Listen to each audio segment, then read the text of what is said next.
dana inay nahi Tungkuan umalso nga niyakan siya Kan punaw tikara Mangay na lobat swatu At yang libin dusak na kanane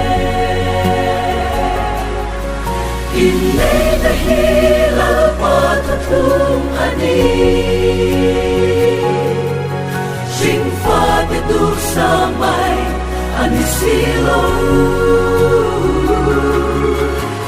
Kan long kui kan dusa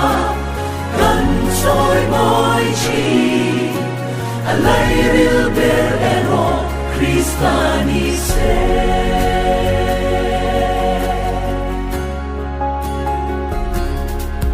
Sungkuan umalsom na dusak na te Insungkura lo tengin suan se se Nagle lungay kara Fanaw te pot soy liani Mangay na di inkara furense Inay dahilal patatung ani Singfa tidur samay ani silo Kan long kui kan dusa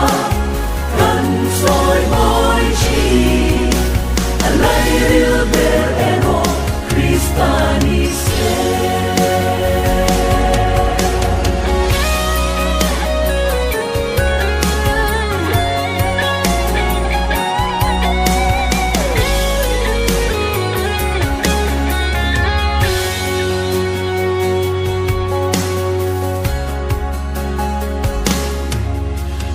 Sugatan hey hilo siya ila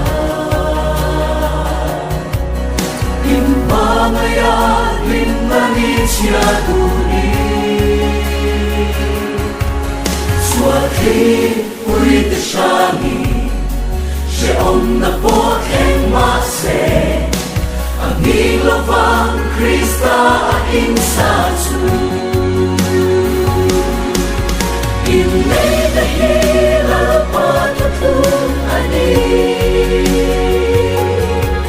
Singfa tidur samay ani silo Kan long kui kan dusa Kan soy moy chi Alay ril ber ero Kristani se